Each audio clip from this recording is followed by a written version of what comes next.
Venezuela currently suffers food and medicine shortages, exacerbated by an economic blockade and sweeping US sanctions.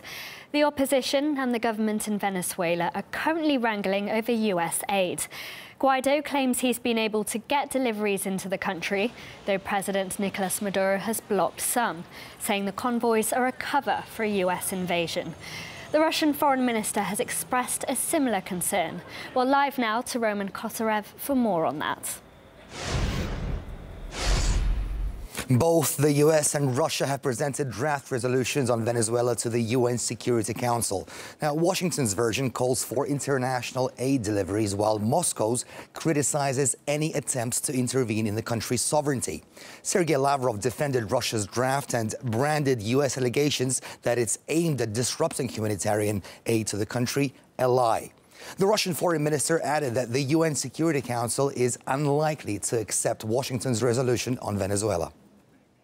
The US draft resolution on Venezuela is aimed at concealing a planned provocation as humanitarian aid and would destabilize the country. It might even provide a pretext for military intervention. The UN Security Council will never accept this kind of resolution. Sergei Lavrov said he's planning to discuss Venezuela with the EU's top diplomat, Federica Mogherini, in the upcoming days. Mogherini headed the EU delegation at a Venezuela contact group conference in Uruguay that was designed to foster dialogue. The result, however, was a one-sided document, according to Lavrov. The contact group that the EU created with Latin American states has approved a document that contains no ultimatums, which had initially been proposed by some EU members, but rather focuses on unilateral support for the opposition.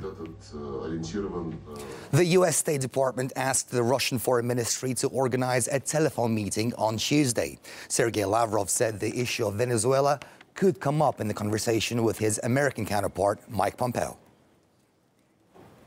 Washington's efforts in the South American country are led by Elliott Abrams.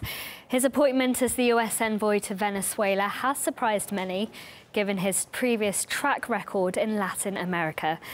Back in 2002, Abrams was the suspect architect of a coup attempt in Venezuela. While in the 1980s, then a member of the Reagan administration, he funneled weapons through Iran to Nicaraguan right-wing rebels. He was also accused of using humanitarian aid planes to disguise weapons shipments to militias. Assistant Secretary of State Elliott Abrams has defended his role in authorizing the shipment of weapons on a humanitarian aid flight to Nicaraguan rebels, saying the operation was strictly by the book.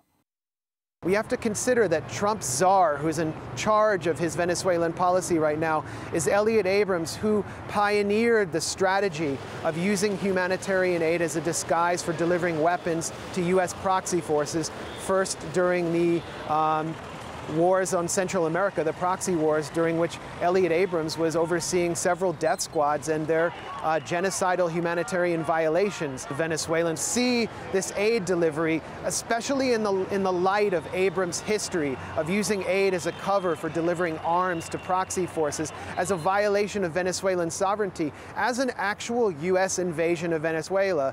And so in many ways, this is seen as a Trojan horse for U.S. invasion.